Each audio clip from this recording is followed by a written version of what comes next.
В этой серии мы приехали в Халун, который нас просто поразил. И тут мы задались вопросом, а что лучше, Вьетнам или Таиланд? Поехали выяснять. Это одна из лучших квартир, где мы останавливались. Ребята позади меня в купальниках, в плавках. Я стою в куртке и в теплых штанах. Путин пользуется таким достаточно хорошим успехом у вьетнамцев. Атмосфера здесь завораживающая. Сейчас идет жесткая торговля, мы торгуемся, говорим, что-то очень дорого. Ну, это, кстати, очень вкусно. Счастливая собачка, она не подозревает, что ее сородича продают зажаренного. А еще в этой серии Маша проспорила и будет есть куриные лапки. На завтра уже должен быть вылет. Маше даже не выдают паспорт, чтобы покинуть страну. Потом могут даже запретить въезд во Вьетнам. Ну что, мы сели в маршрутку с очень удобными креслами, я вам скажу, достаточно. Да, Маш? Вообще, вон даже специальные подушки есть. Стоимость билета составляет 300 тысяч донгов, нам ехать 2,5 часа. Вот после недели в Ханое, приехав сюда, я прям чувствую, как глоток свежего воздуха, потому что можно увидеть большие современные здания. Очень похоже, как в Фукуоке было. Но мне уже нравится. Посмотрим, что будет дальше. И вот наше огроменное здание. Посмотрите, там ни конца, ни края нету. Заселяемся. Ну что, записываю обзор квартиры. Сразу скажу, это одна из лучших квартир, где мы останавливались, без преувеличения. Начнем с гостиной. Она у нас огроменная. Большой стол. Тут можно вшестером, наверное, обедать. Дальше у нас идет кухня, где есть все необходимое. Чайники, холодильник.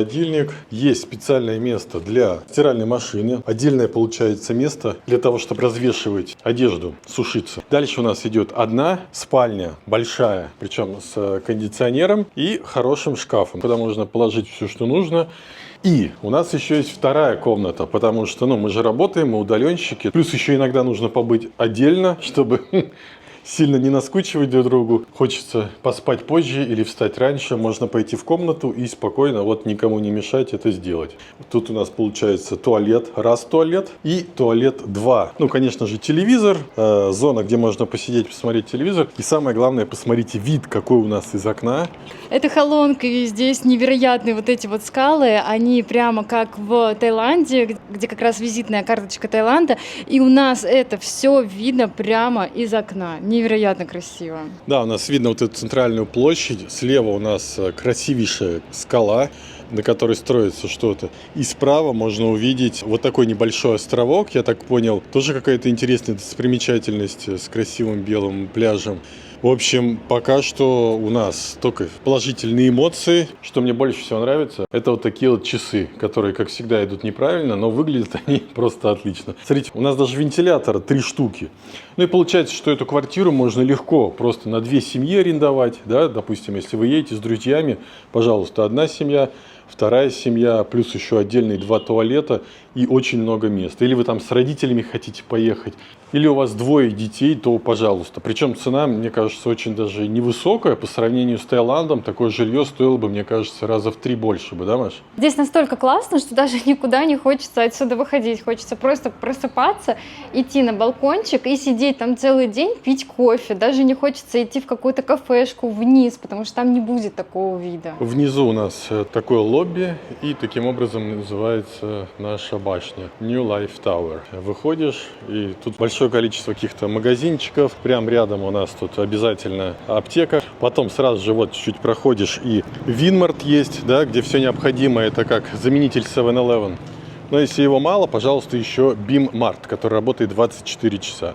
Мы уже пришли в кафешку местную, которая находится прямо рядом с домом. Сейчас будем есть. И смотрите, как у нас идет распределение еды. Маша ест большую тарелку, а мне вот налила вот столько. Так и питаемся. Еще мы заказали вот эти вот шпажки, которые очень любим. Традиционная вьетнамская еда. И соус ореховый. В общем, приятного аппетита. Суп 50 тысяч и эта тарелка 40 тысяч. Нам даже сейчас покажут, как это делать. Видите, есть рисовая бумага. Сюда это все нагнется. Потом закручивается и макается. Thank you. А еще рядом с нашей башней, где мы живем, присутствует такое красивейшее место, где можно встречать закаты. И рядом тут есть кафешка. В общем, полный набор, и это очень хорошо. Приехали на пляж Бау-Чау-Бич. Тут есть такие павильончики, где можно посидеть с хорошим интернетом, заказать какой-нибудь кофе, муй или кофе-чуй, что обычно пьют во Вьетнаме. И достаточно, тут я вам скажу, красиво и необычно, потому что песочек тут белый, скорее всего завозной, да, и огромное количество туристов, китайских, вьетнамских, потому что вьетнамцы очень любят тоже путешествовать по своей стране. Я иду в куртке по той простой причине, что холодно. На данный момент конец марта, и по идее должна быть погода уже достаточно теплая. Ну, должны в шортах ходить, в футболках. В принципе, если посмотрите, многие так и ходят в шортах и футболках. Но если дует сильный ветер, то достаточно прохладно. Такая погода не свойственна концу марта, началу апреля. Обычно уже достаточно тепло, градусов 25-28.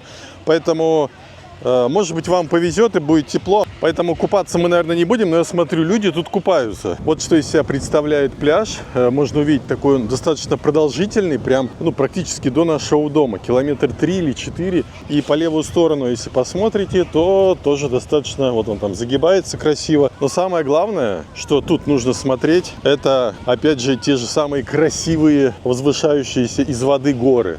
Такое вот, только, наверное, я могу сказать, что мы видели в Крабе, да, но в Крабе не было такого огромного количества вот этих вот торчащих из воды скал. Тут вот прям стоишь и вот дежавю с Крабе вот реально ощущаешь. Ну, конечно, в Крабе потеплее в это время года. Водичку совсем чуть-чуть покажу. Тут она баламутится и не такая чистая, как могла бы быть, если бы прям песочек был белый-белый. Тут видно, что какая-то примесь коричневого, желтого, да, песка, поэтому немного баламутится. Но не Семиланы, да, это вам не Кукут, поэтому водичка такая, какая есть. Если вы приезжаете ближе к лету, да, апрель, май, июнь, то тут вполне себе можно купаться, причем, я думаю, что в полный рост.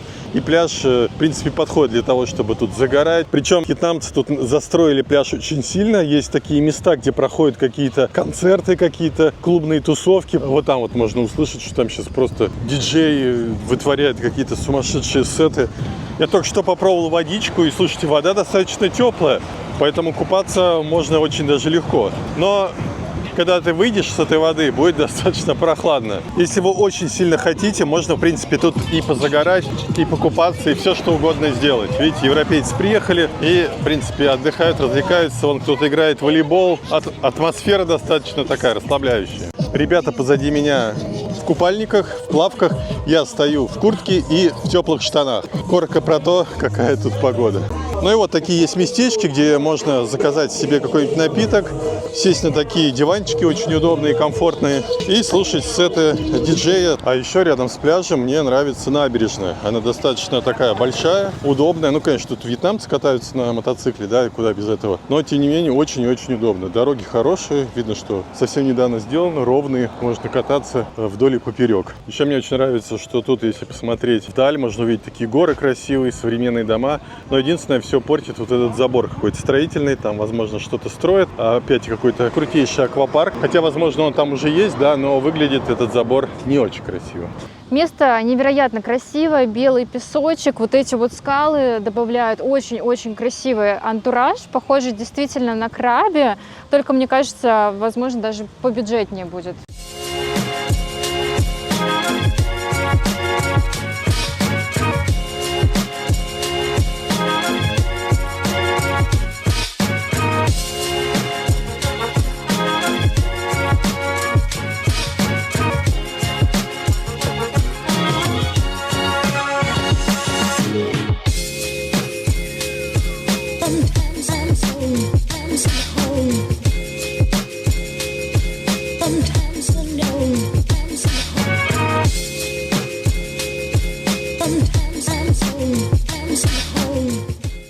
В Халонге также есть очень крутой парк. Я удивился. Тут, во-первых, нету ветра, который был прямо на набережной, а во-вторых, тут нету практически ни одного человека, ни одного вьетнамца. Представляете?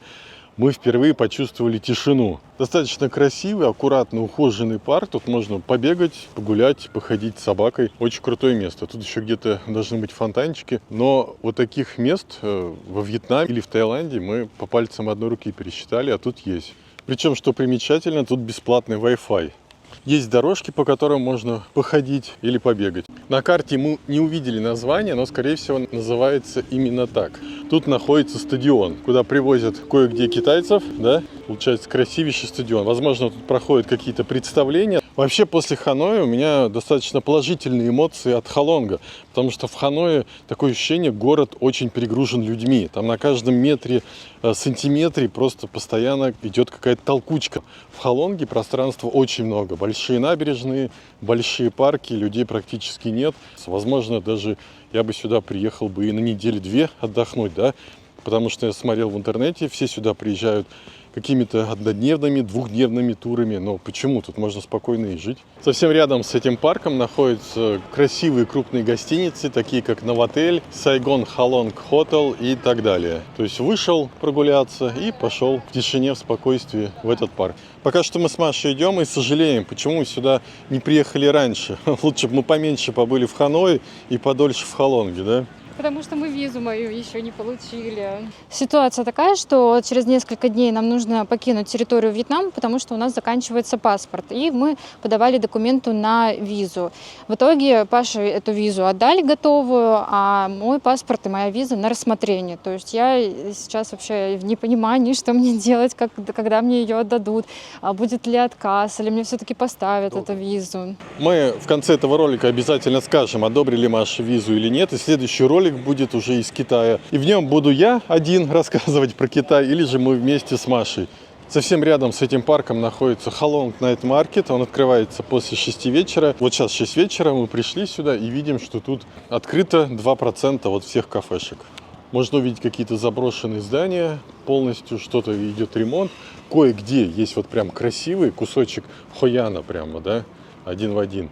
Но рядом вот все закрыто, где-то окна разбиты. Возможно, какой-то супер туристический сезон, да, когда начнется там май-июнь, тут будет все открыто. Вот можно увидеть, что одна из кафешек вынесли один столик, и вьетнамцы сидят, едят. Единственное заведение, которое тут работает, тут сидят европейцы, и цены от 200 тысяч донгов и выше. Играет европейская музыка 80-х. Можно, в принципе, тут что-нибудь поесть. Прям под этим парком, где мы только что гуляли, оказывается, находится Халонг Базар. Вечерний рынок, еще один, где после 6 открываются торговые ряды. Можно купить рубашки и различные другие атрибуты, ну и также куча безделушек.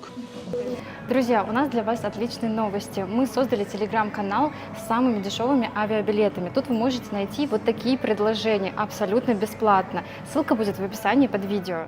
Сейчас мы приехали в Sun World Park покататься на фуникулере и не только. Тут довольно-таки красиво. Наша цель показать, что Халонг — это не только бухта Халонг, где можно 3 часа покрутиться на кораблике и уехать в Ханой. Наша цель еще показать, что Халонг — это достаточно большой город, где огромное количество различных достопримечательностей, развлечений. И сюда можно реально с семьей приехать на неделю и каждый день заполнить какими-то активностями. Как мне показалось, потому что все видео и интернет-статьи, которые я до этого читал, везде написано: мы приехали на 3 часа на кораблике, однодневная экскурсия, полдневная экскурсия. А я сюда приезжаю и смотрю, тут столько всего, и не понимаю, почему люди приезжали на полдня всего, да? Поэтому, возможно, посмотрев наше видео, вы чуть-чуть поменяете представление о Халонге и наконец-таки сюда приедете. Сегодня у нас воскресенье, поэтому огромное количество вьетнамцев. Видите, какие-то забавы. И везде вот эти вот подвесные фонарики. Ни одного места в Вьетнаме нет, чтобы не было этих фонариков. Это место включает в себя аквапарк, парк аттракционов, а также гейбл-кары. И даже если вы не хотите никуда идти, тут огромная территория, где можно погулять, пофотографироваться и посмотреть, какая красота. Прям у входа. По вечерам, я так понимаю, он подсвечивается и довольно красиво тоже выглядит. Причем гейбл-кары тут необычные. Сейчас посмотрим, так ли это. Билетик на одного стоил 380 тысяч донгов. Смотрите, на билетике даже есть такие специальные тикеты, где написано еда, десерты и вода. Получается, можно даже где-то будет и бесплатно поесть. Ну, в общем, все сейчас проверим. Вот сам гейбл-кар. Видите, как много народу тут. Шум ужасный стоит. Я одно только сожалею, что не взял беруши.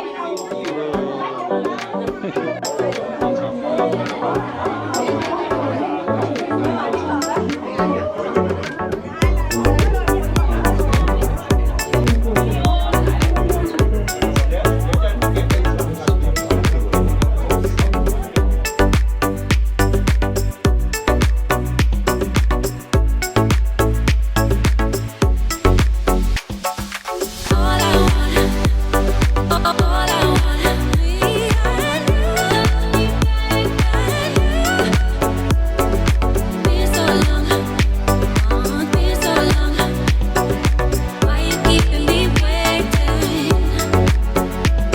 над морем проезжаем, как раз где соединяются вот эти два островочка. И это невероятно, конечно, красиво, потому что где мы находимся, там все вот эти горы далеко, а именно вот здесь вот эти горы очень близко, и выглядят они очень красиво, прям невероятно, как на Крабе. А вот и тот самый мост, по которому можно туда проехать. Выглядит очень красиво. Вечером он еще светит.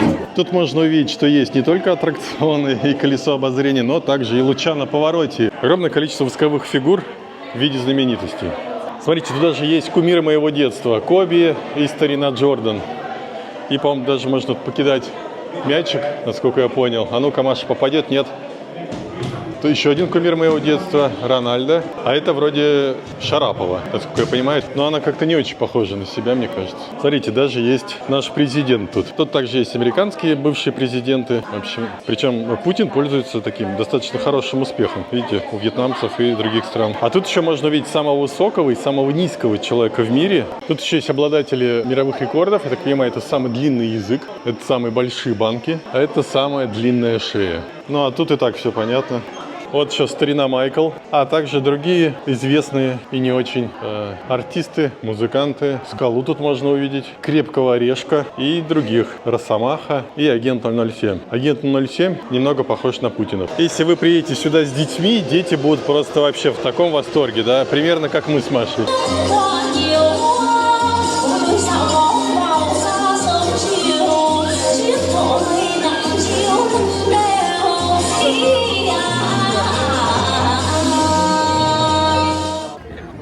Территория достаточно большая, тут можно пофотографироваться, не знаю, на несколько лет вперед делать фотографии. Причем можно где-то арендовать такие вот чисто вьетнамские костюмчики и тоже в них сфотографироваться. Чем-то очень напоминает территорию Банахил. Мы вам показывали рядом с Данангом. Тоже все красиво. Если бы так был весь Вьетнам, вот честно, вот цены бы не было, сюда бы хотелось возвращаться снова и снова. Да? Так получается... Заплатишь 380 тысяч донгов, получи красоту. Не заплатишь, ходишь, смотришь грязные улицы. Но Халонг более-менее чистый по сравнению с другими местами. Самый грязный, мне кажется, Ханой. Мужчины 45+, как правило, ходят в таких строгих костюмах. Причем неважно, ты охранник или ты водитель автобуса. Немного похоже, как в Эфиопии мы видели. Там тоже человек может идти в шортах, а сверху будет пиджак одет. Дресс-код, видимо, такой у них. Тут есть еще одна распространенная для таких мест забава – поездка на машинках. Сейчас мы тоже на ней прокатимся. Лучше это делать пораньше, пока более-менее тепло.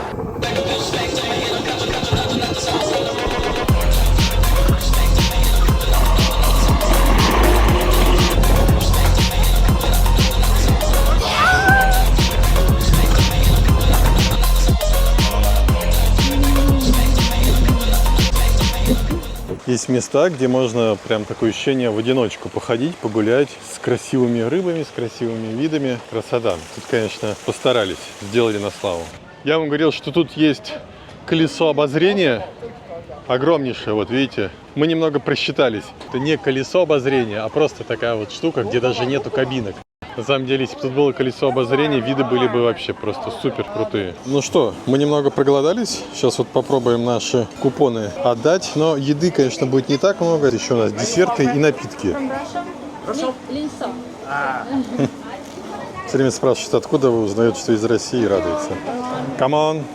Сейчас у нас будет десертик, это панакота, я так понимаю, рисовые боллы. Еще, по идее, у нас суп должен быть. Это суп у нас? Это есть суп. А, это и есть суп, такой маленький. И из напитков можно взять вот такие вот соки. И вот наш обед. Надеемся, что наедимся. И сидеть с таким вот видом. Красота. Я уже попробовала вьетнамский десерт. Это у нас рисовая мука, и внутри как будто просто сахар добавлен. То есть вкус вообще максимально странный. Вот этот сироп, он, видите, какой-то по консистенции тоже максимально странный, как сопли.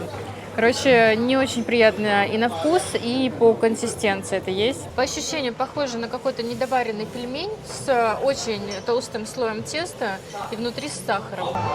Еда у нас проходит с музыкальным сопровождением. Мужчина играет на дудке. Ну что, обильно перекусив, у нас появились силы подняться на этот красный мост. И отсюда уже открывается красивый вид на те самые горы. Красота. Смотрите, как красиво позади меня. Мы сравнивали это место с Краби, но все-таки здесь город, и здесь есть высотки, и их достаточно много. Конечно же, этого в Краби ты не увидишь, поэтому, однозначно место отличается. Место отличается, да, но именно вот эти вот горы, скалы, вот прям у меня дежавю постоянно. Только туда посмотрю, думаю, ничего себе, опять я в Крабе. Это получается, мы с одной локации сейчас идем на другую. Ну и вот, собственно говоря, весь город. Видно, как на ладони. Достаточно большой. Я думал, что Халонг намного меньше.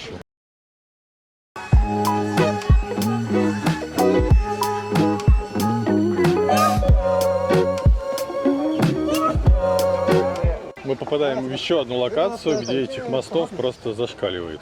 Красиво тут. Тут можно приезжать на целый день, очень легко закладывать, прогуляться, нафотографироваться. Ну а если у вас еще ребенок и вы хотите посетить аквапарк, то, конечно, это вообще надо с 8 утра приходить, потому что иначе, мне кажется, ничего не успеть. Еще есть бамбуковая чаща, можно прогуляться. Тут играет музыка, у всех хорошее настроение, красота. Смотрите, как красиво. Честно говоря, когда покупал билет, я даже не думал, что будет столько много локаций, и они будут такие красивые. Очень необычный мост, видите, выполнен. И флаги символизируют о том, что впереди нас ждет буддийский храм. Выполнен немного в таком хмерском стиле. А тут мы стоим и смотрим на все те же горы, да. Выглядит, конечно, вообще так необычно. Такой застроенный райончик, да, такой обычный, спальный. И тут сразу же гора торчит. И там они идут одна за одной. Их тут в районе 3000. Получается, мы находимся прям... Высота тут приличная, я вам скажу, метров 100, наверное, под мостом. И видно весь город. Красота. Прям... Уже вроде столько всего посмотрели. Везде, где только можно, побывали. Но, тем не менее, вот не перестаем удивляться таким красотам.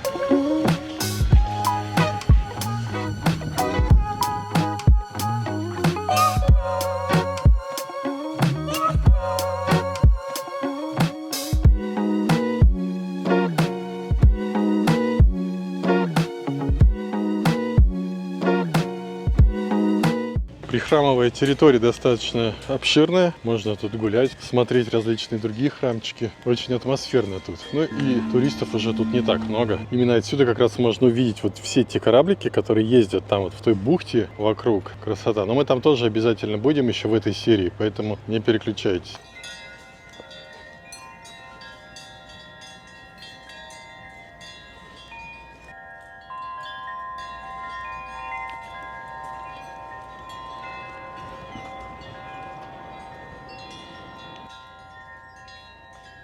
И еще пару слов о погоде хочется сказать. Вчера, помните, мы были на пляже, было очень холодно, были в куртке, в штанах.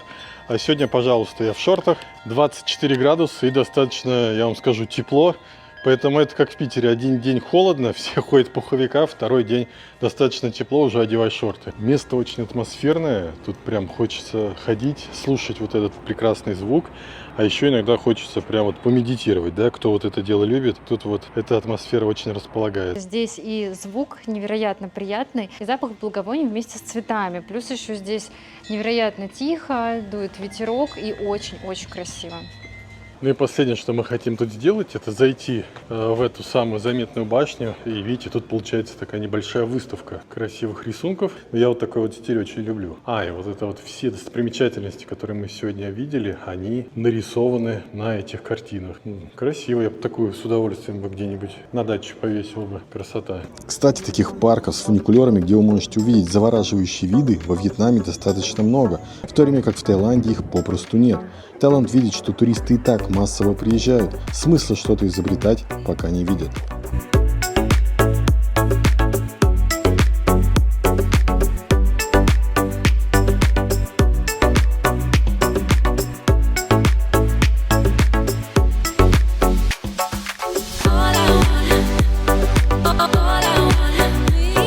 По вечерам на Халонге есть чем заняться, есть такие вот клубы, они находятся прямо на пляже. Приходишь и тут танцуешь, девушки гоу-гоу и все остальное. Кому интересна ночная жизнь, то Халонг для вас тоже подходит. И еще один такой небольшой клуб, тут уже живая музыка, какое-то представление, кто-то выступает. В общем, есть чем заняться по вечерам. Еще относительно еды хотел сказать, что если вы проголодались, то, пройдясь по улицам Халонга, найти что-нибудь там, фобо или какой-то бокхо, какие-то супчики, вообще проблем нету.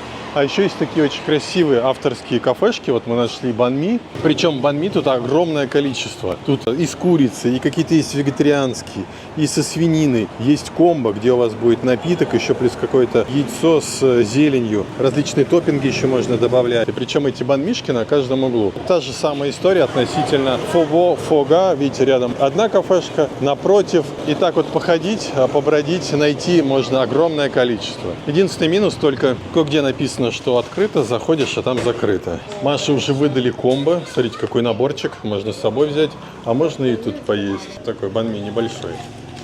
Ну ладно, что поделать. Зато с сыром.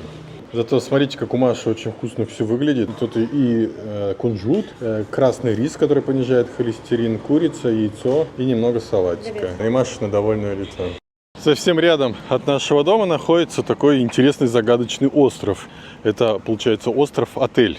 Там есть небольшие такие пляжи, и полностью там можно находиться только тем, кто там проживает, гостям этого отеля. Такое ощущение, туда даже можно пешком перейти, но нет, там ходят лодки, то есть там достаточно глубоко. Необычно, такого прям еще не видели. Тут набережная такая укрепленная, по которой можно гулять, и в ту сторону она длинная до самого, можно сказать так, центра города. Ну, мы еще там обязательно побываем, а тут можно просто посмотреть, насколько красиво. Тут уже начинается такой небольшой пляж, где можно походить. Покупаться в отлив тут не получится, лучше купаться где-то подальше. Мы тоже покажем место, где можно купаться. Смотрим на этот красивейший остров, который, кстати, видно у нас с окна, очень даже хорошо. По вечерам он светится. В Халонге также много вот таких вот современных новых кварталов, в которых еще никто не проживает, да, прям целые огромные такие гектары выстроены, где ничего нет, ни магазинов, ни людей, очень необычно. Всегда вот смотрю во всех городах Вьетнама на них и не понимаю, когда же они будут заселяться. Мы в итоге решили взять себе байк. Заехали вот в это место, находится буквально в 1,5 километра от нашего жилья. Стоит 180 тысяч донгов на сутки. Если берешь до 6 часов, то получается всего 100 тысяч донгов. Потому что на такси все время тратить как-то немного затратно. Да и хочется на байке останавливаться там, где хочешь. Честно говоря, в последний момент уже не очень хотел, чтобы его брать. Потому что это, конечно, не Таиланд. Первое, то, что он сказал уже потом, то, что тут открывается вот эта штука. Вещи тут не оставить. Это как бы первый момент. Второй момент, у нас крышка от туда, где заправлять, она вот такая вот. Дал полностью без бензина. Говорит, заедьте там, купите бензин. То есть, ну, дополнительные еще затраты. А тут были у нас сигареты, какие-то вещи накиданы. Мы выкинули, и тут они еще остались. А, еще не показывает стрелка спидометра. И еще один момент, нету держателя для телефона. Во Вьетнаме ездить без держателя для телефона, это очень тяжело. Мы уже не стали ругаться, еще что-то. Просто это Вьетнам, нужно иметь это в виду. Чуть-чуть все как-то халатно относится. Так, но учитывая, что тут трафик очень слабый, машин, байков мало, надеюсь, все будет хорошо. В общем, едем смотреть интересные места.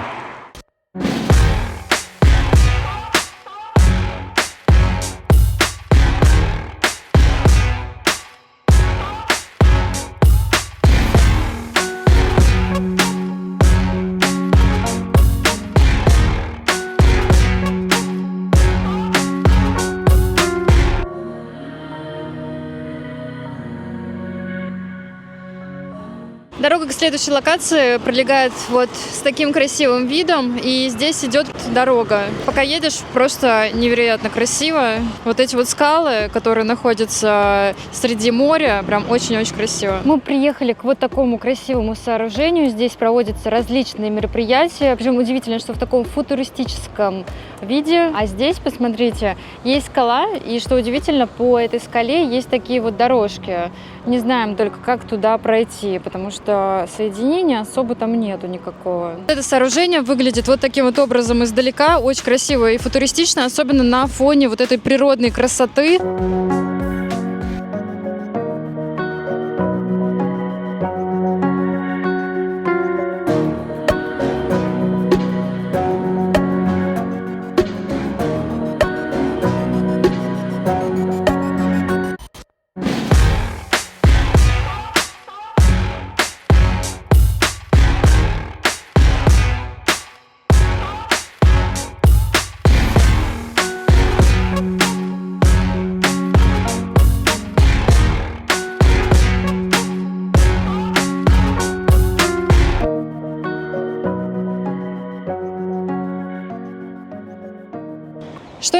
Конечно, здесь очень красивая, большая, просторная набережная, по которой можно ходить, гулять, кататься на велосипеде, но здесь практически никого нету. И вот, честно говоря, такие места во Вьетнаме – это редкость, потому что обычно очень много людей ходит, очень много вьетнамцев, а сейчас просто такая пустота. Но все-таки в воде достаточно много мусора. Кстати, вот именно по вот этой бухте и дальше, вот если вы видите, здесь кораблики заплывают, и дальше вон там вот тоже везде плавают по очень красивым видам. Единственное, что хочется отметить, вьетнамцев не переделать. Я не знаю, что их заставит не мусорить. Видно, что тут убирают, но все равно что-то здесь оставляют, выбрасывают прямо на улицу. Причем эти скалы торчат не только из моря, даже в самом городе есть такие небольшие островки, где торчит эта вещь. Получается, тут небольшая такая заводь, где можно походить, погулять, какие-то постройки, магазины. Там тоже вот просто в городе торчит такая вот красотища. То, что в Таиланде считается заповедником, да, национальным парком, куда нельзя приходить, нельзя даже заезжать людям, там квадрокоптеры запускать, как правило. Тут, пожалуйста, вот прямо в центре города. Даже значок какой-то там прикрепили. Необычно. Гуляя по Халонгу, можно увидеть просто неожиданные вещи. К примеру, можно увидеть по-русски написано «Международная вьетнамско-российская офтальмологическая клиника» и российский флаг совместно с Вьетнамом. Представляете? Это очень необычно. И еще аварии на каждом шагу. Вот сейчас парень выехал, тот ударился и дальше поехали, видите? Причем даже друг другу слова не сказали. Тот поднял байк, посмотрел и дальше поехали. Во Вьетнаме это вообще не считается аварией. Можно ехать дальше и ничего страшного. В Халонге также присутствует современный музей. Перед входом можно увидеть такие вот экспонаты. Что-то более-менее современное тут видно, да? А что-то вообще древние пушки времена царя Гороха. В сам музей мы уже не пойдем, а вот рядом с музеем находятся все те же скалы, которые просто торчат из моря. Тут их тоже можно увидеть. А также можно увидеть вот эти вот лестницы, которые на всем периметре вот этой скалы. По идее, можно вот тут можно хоп-хоп внизу взять, перепрыгнуть, залезть и туда, и на самый верх куда-нибудь. Мест для прогулок достаточно много. Если вот подойти поближе к этим скалам, можно увидеть какой-то такой мост, по которому можно прогуливаться, да. А также тут получается такой целый парк, где мост, и все вот по нем ходят прям. И тут же по соседству у нас Винком Плаза, где можно найти практически любой бренд, от Adidas и до H&M, да. Вот, поэтому Халонг многофункционален. Неподалеку от нашего жилья, буквально в 500 метрах, есть вот такой вот интересный арк. Такая, как стена, но это не стена. На ней там строятся новые дома, новые кварталы, как обычно бывает во Вьетнаме, которые еще пустые абсолютно. Что-то доделано, что-то нет. И тут можно увидеть уже достопримечательности Халонга нарисованы, а также достопримечательности уже Франции. Видите, там Париж, потом будет Нью-Йорк. И смотрите, между Италией и Австралией затесался Кремль и Медный всадник Санкт-Петербурга. И там даже по-русски написано Петру, Екатерина и так далее. Очень необычно и в то же самое время приятно. В общем, покатались мы на байке. Честно говоря, приятного было очень и очень мало. Потому что тут на окраине, где мы живем, достаточно слабое движение. Байки, машины еле-еле ездят. А вот где мы были на той стороне, через мост переехали, там уже активное движение, особенно после 5 вечера. Поэтому наш вердикт: лучше передвигаться на такси и сохраните нервные клетки. Относительно готовности китайской Машиной визы, пока что она еще не готова. На завтра уже должен быть вылет. Мы заходим на сайт, вводим наши данные, написано, что no entry, не готово. Что делать, непонятно, потому что я написал по поводу билетов, которые уже куплены. Там было написано, что частично возможен возврат, а мне отвечают, что ваш возврат, штраф относительно отмены билетов превышает сумму билетов. То есть нам ничего не вернут. Получается, у нас один билет сгорит, который в Китае, второй билет сгорит, который, собственно говоря, в Питер. Плюс у нас жилье забронировано. И получается, все на волоске висит, мы потеряем где-то $1500, если не одобрят визу. Причем мы уже ждем одобрения 11-й день. Хотя написано везде 3-4 дня, и, как правило, в Ханое намного быстрее все это делается, чем там в Дананге, в Хошимине или же в Ничанге. И сказать, что мы в шоке, ничего не сказать. Сегодня с утра и писали и в посольство Китая, и писали в визовый центр, даже звонили в посольство России, там, конечно, никто ничего не взял, и писали, звонили, ситуация не меняется. Что делать, пока непонятно. Причем самое интересное, завтра у нас должен быть вылет, а послезавтра у нас заканчивается пребывание во Вьетнаме. 45 дней нам нужно покинуть страну. И ситуация, конечно, аховая. У нас такого еще не было. Завтра с самого утра мы выезжаем с Халонга, поедем в Ханой и поедем уже в визовый центр. То есть, если отменится Китай, да, визу нам не выдадут, нам срочно придется искать какое-то другое место, куда уехать, просто любые билеты покупать. Но самое обидное, что Маше даже не выдают паспорт, чтобы покинуть страну. То есть, возможно, она даже превысит пребывание во Вьетнаме, да, 45 дней, а за один день пребывания лишний во Вьетнаме, там от 25 до 50 долларов, последующие дни, может быть, и выше, и потом могут даже запретить въезд во Вьетнам. Единственный ответ от визового центра был таков, что время ожидания этой самой визы, он как бы не регламентирован. То есть, может быть, и 3-4 дня, может быть, 3-7 дней, а может быть и дольше. То есть, могут рассматривать. И сколько именно будут просматривать, вообще непонятно. Сегодня побываем на традиционном вьетнамском рыбном рынке и попробуем все, что тут продается, движется, плавает. У нас на канале есть рыбный рынок Таиланда, и мы подумали, а почему бы не снять еще рыбный рынок Вьетнама, пока мы тут. Еще нам интересно, можно ли тут купить и потом прийти в какую-то точку, чтобы нам все это приготовили. Как правило, это намного дешевле, чем в каких-то ресторанчиках или кафешках. Ну и плюс ты сам покупаешь, ты видишь, что это все свежее, все это еще ползает, да, там, или еще двигается. Но вот мы и заходим в логово вкусных креветок и странного вкуса, да. Ну, по традиции у нас пол выглядит немного грязный, да. А также помимо рыбы тут еще есть яйца. Причем яйца, видите, очень и очень, сколько там, 10 видов, да. Яиц очень много, потому что утиные, и также тут продают еще яйца балют. Возможно, мы его тоже попробуем, если оно тут будет готовиться. В описании под роликом оставим геолокацию этого рынка, вдруг кто будет в Халонге. И уже можно увидеть огромное количество различных устриц. Видите, в таких раковинах много еще живое шевелится. Там вот они закрыты. Получается, у нас ракушки, там креветки огромные, кальмары. Ох, и все еще многое тут еще достаточно свежее. Видите, все в тазиках. Ух ты, какая рыба. Даже такую раньше и не видел. Вот такую, Маш, ты видела когда-нибудь? Где-нибудь?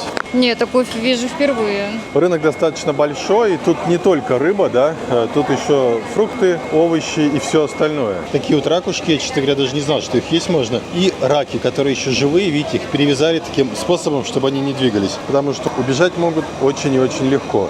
Ох, сколько ж тут всего, еще какая большая раковина. Ну и, конечно же, кальмары. По совместительству, видите, продавец сейчас выбирает себе нижнее белье, не отходя от кассы, так сказать. Ух ты, посмотрите, сколько тут, ну 1,5 метра точно есть. Омар. А вот лобстер, который омар, да? Их тоже огромное количество, бери, выбирай и ешь. Смотрите, еще что-то необычное, напишите в комментариях, как это называется. Выглядит не очень съедобно. Самое странное, что нигде нету ценников. То есть вот в Таиланде идешь, везде все подписано. Тут ценников нет и нужно спрашивать. А загвоздка в том, что практически ни один продавец во Вьетнаме не владеет английским от слова совсем, даже, скорее всего, hello он не скажет. Мы знаем, как будет по-вьетнамски, сколько это стоит, Pallon Yu, но нам ответят на вьетнамском, и мы не сможем понять. Сейчас попытаемся спросить, сколько это стоит. Говорит, килограмм стоит 1 300 000. 1 300 000 вьетнамских долларов. Напишу, сколько это будет. Но, скорее всего, это дешевле стоит. Смотрите, тут прям хотят вылезти. Конечно, с одной стороны их и жалко, да, но с другой стороны, а что поделать? Мы же тоже едим. Сейчас спрашиваем, сколько стоит вот такое вот интересное загадочное заморское существо. Стоит 320 000. 320 000 донгов. Это килограмм или за штуку? Килограмм. А, килограмм? Дороговато, конечно.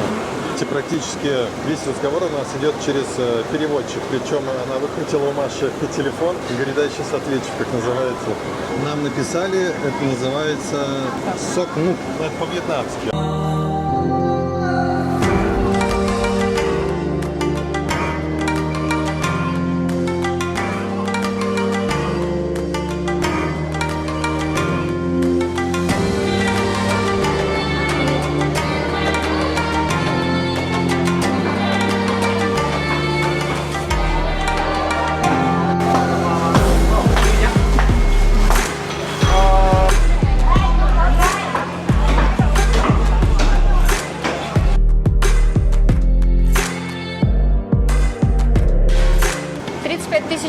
Стоит одна вот такая устрица, и они достаточно большие здесь, во Вьетнаме. По-моему, это недорого, да? 100 рублей. Ну, $1. Хорошая цена, мне кажется. Ну да. А в Таиланде дороже? Столько же примерно. Ух ты, а тут что-то готово и пахнет очень вкусно.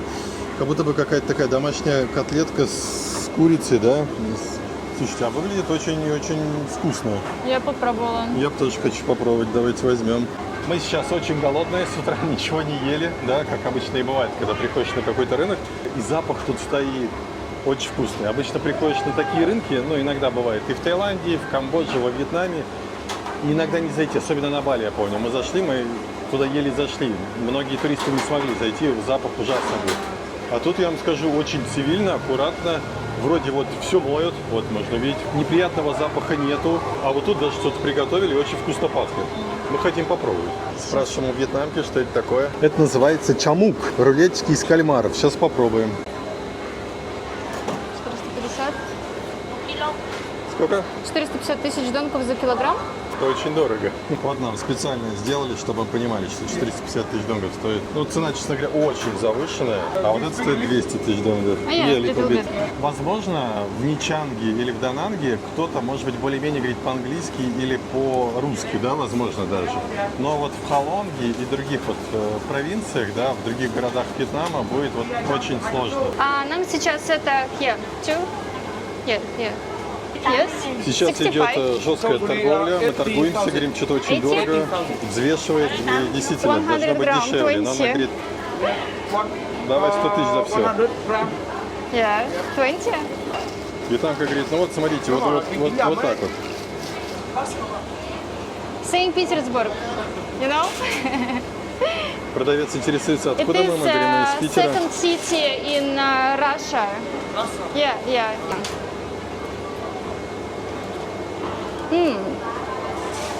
Ну, это, кстати, очень вкусно.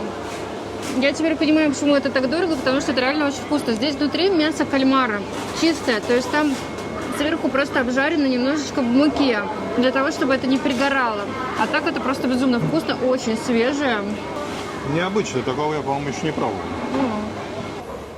Таких лотков еще очень много. Могли, кстати, и тут спросить, сколько стоит. Вот там вот написано. Ну цены везде одинаковые, да.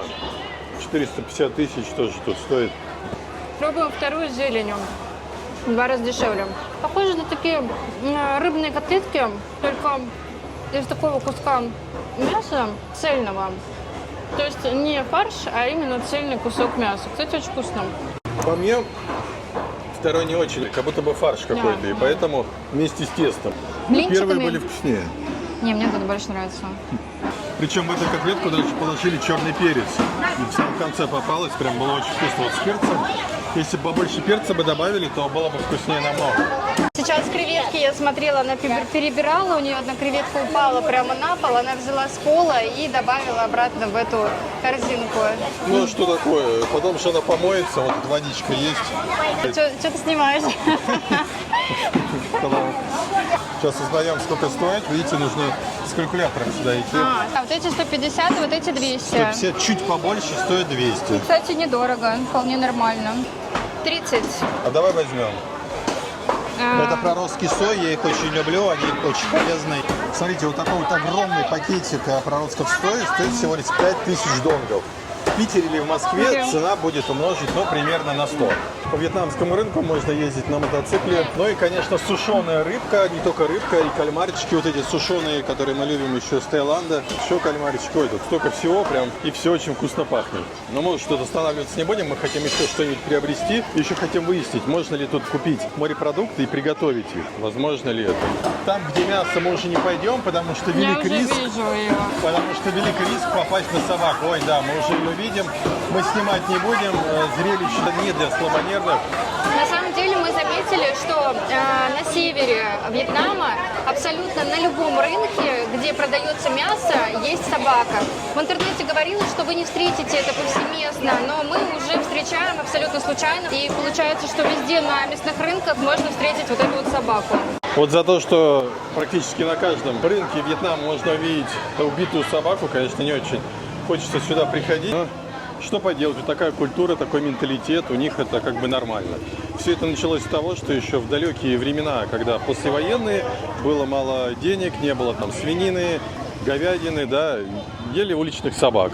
Сейчас, в принципе, уже не такие скверные времена, сейчас уже можно спокойно все что угодно есть, но тем не менее они едят и верят, что если ты съешь собаку, обязательно она принесет удачи. Что поделать. Выйдя на улицу, можно увидеть, что рынок продолжается. Видите, прям сидят на улице, тут продают. Вот, говорит, возьми креветки со скидкой. Сейчас закрываюсь. Ну и тут огромное количество всего, чего угодно. Бери и покупай. Но вот что-то мы не видим кухонь, где бы это все сейчас приготовили. К сожалению, не видим.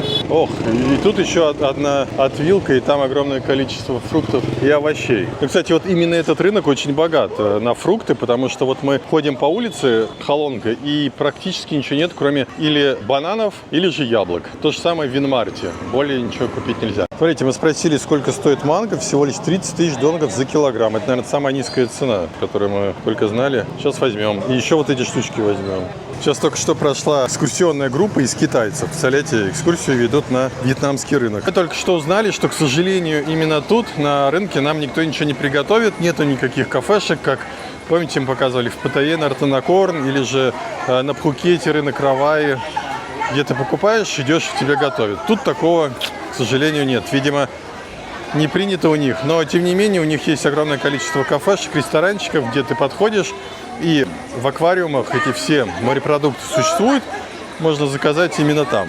Возможно, мы в этой серии так и сделаем. Картошка стоит 20 тысяч донгов. Пожалуйста, бери и покупай. Получается, помидорки стоят 60 тысяч донгов, а вот это вот 40 тысяч донгов. Все очень свежее, вкусное и недорого. Я удивлен, что тут более-менее все чисто, потому что мы имели неосторожность зайти на рынок в Фантьете.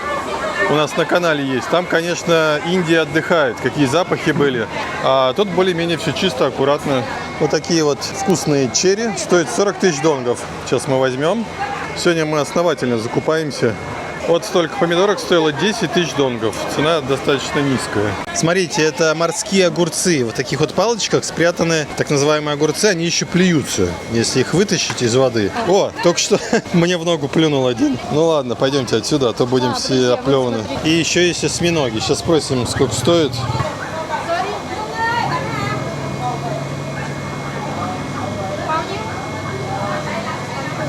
Один килограмм стоит 480 тысяч донгов. Это стоит 180. 180 тысяч донгов стоят морские огурцы. Ну ладно, нам просто готовить негде. Так бы я, конечно, хотел попробовать. Или вот еще морские огурцы. Очень похожи. Или это? 480 тоже стоит. 480 тысяч донгов. Вот это тоже плюются, по-моему. Короче, вот те и те плюются, и эти плюются. А, вот еще они, вот они. Их тут более хорошо видно. Видите, какая довольно счастливая собачка. Она не подозревает, что ее сородича где-то на лотке продают. Смотрите, по совместительству с рыбным рынком находится птичий базар. Можно увидеть, тут голуби у нас сидят все в тесноте да не в обиде. А также огромное количество петухов, курей и всего чего угодно. Но мы уже не будем спрашивать. Довольно необычно. У вьетнамцев, когда спрашиваешь у них, что сколько стоит, и не покупают, немножечко так они расстраиваются, смотрят на тебя по-злому. Женщина, у которой мы спрашивали сейчас, просто глазами нас сверлила за счет того, что мы у нее ничего не купили. И получается, что если вы хотите прийти нормально поесть и хотя бы какое-то разнообразие выбора, можете прийти обратно на набережную, и можно увидеть, что тут более-менее очень вкусно и достаточно большой выбор. Даже вот ездят, видите, что-то вкусное развозит женщина на велосипеде. У вьетнамцев не как у тайцев, у которых не принято готовить дома, поэтому на рынке ты не найдешь такого, что ты приходишь, отдаешь вот эти морепродукты, и тебе там рядом где-то в кафешке готовят. Тут больше распространены буфеты, и их огромное количество. Ты приходишь и заказываешь либо там по какому-то определенному ценнику, либо берешь там за фиксированную плату много различных морепродуктов. А еще в этой серии Маша проспорила и будет есть куриные лапки. Ну вот, ресторанчик наподобие таких, их очень много. Видите, рыба прям плавает. И различные другие морепродукты, тоже живые, ждут своей участи. Можно подходить и показывать пальцем и приобретать. Это угорь или мурена? Видите? Мурена, да, скорее всего.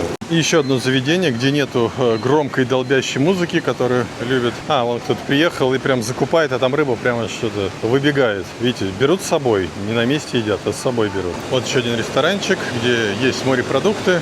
Наверное, тут и поедим, потому что тут тихо, спокойно. Сейчас цены еще узнаем. Ну и, конечно, трудности перевода сказываются. Видите, переводчик переводит как «маленький бассейн принцессы лодочки». То есть «малыш-малыш». Не совсем понятно, что это. Ну вот нам принесли меню. Все располагается в пешей доступности 5-10 метров. Огромное количество таких ресторанчиков. Приносят меню. Вот бери, покупай. А, вот то, что мы только что ели, как раз вот эти вот вещи. Одна штучка того, что мы ели на рынке, стоит 30 тысяч донгов. Чуть-чуть дороже. А вот лобстер, который у нас омар, может быть, да, стоит 1 200 000. Там сейчас показывают виды гребешков, которые есть. Ишими. О, ишими?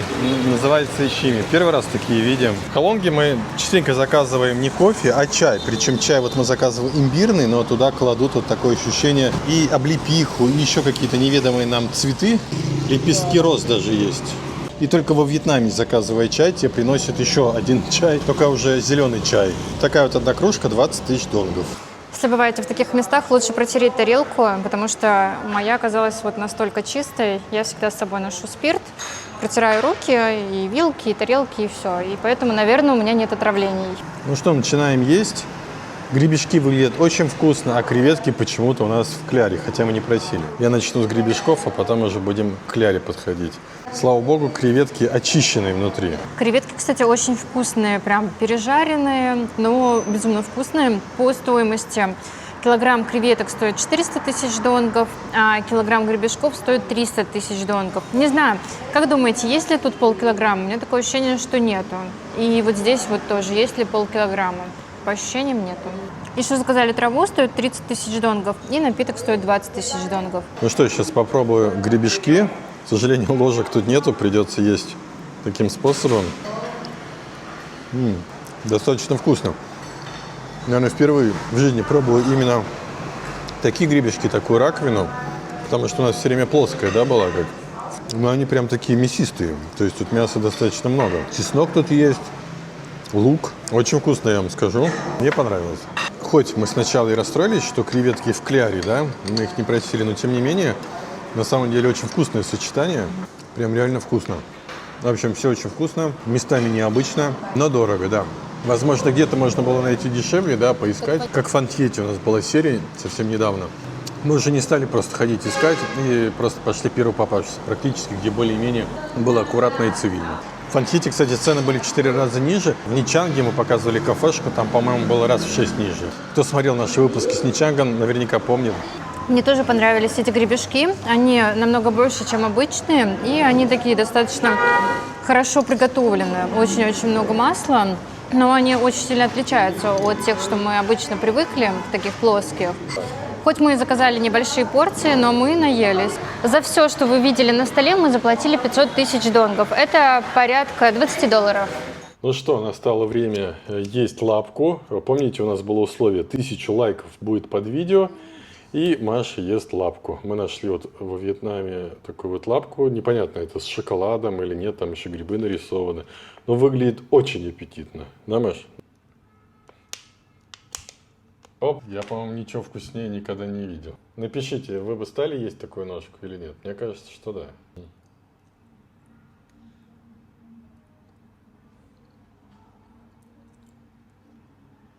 Вкусно? В принципе, это не отвратительно. Отвратительно это на вид. Но единственный момент — это остренько. Мы взяли острую эту лапку. И то, что они едят, это как закуску к пиву. Причем еще очень часто в магазинах можно найти пиво, примотано скотчем, вот эта вот лапка. И я теперь понимаю, почему. Потому что это действительно как такие мягкие чипсы, ну вот по вкусу как чипсы, только они не хрустят, то есть как желе такое. Я тоже попробовал чуть-чуть, хотя и не спорил. На самом деле, да, под пиво было бы хорошо, знаете, как такие острые чипсы. В принципе, неплохо. Единственное, хрящики эти выплевываешь, кожу ешь. Напишите под видео, что Маша съест в следующий раз. И если под этим роликом будет 1000 лайков, то она это съест. Самый залайканный комментарий, что именно съесть, она и съест. Да, Маша? В аэропорт едем на суперудобном автобусе. Здесь есть даже водичка, пледик, очень много места, всего лишь 9 мест. И заказывали себе билеты на 12 Go Азия. И это очень удобно, потому что ты онлайн все себе заказываешь. Просто приезжаешь в точку, где тебе написали, и приезжаешь в ту точку, где тоже отмечено. Ссылка на этот сайт будет в описании. Ну что, друзья, можете меня поздравить. Визу мне выдали, паспорт мне выдали, и мы летим в Китай. Причем выдали мне мой паспорт в день отлета, и все благодаря тому, что мы до этого позвонили в посольство, положили деньги специально на телефон и сказали, что все, у нас завтра уже самолет, нам нужен срочно наш паспорт. И они сказали, да, хорошо, приезжайте завтра с утра в визовый центр и забирайте его. Поэтому, если у вас тоже будет какая-то задержка, то нужно звонить сразу же в посольство.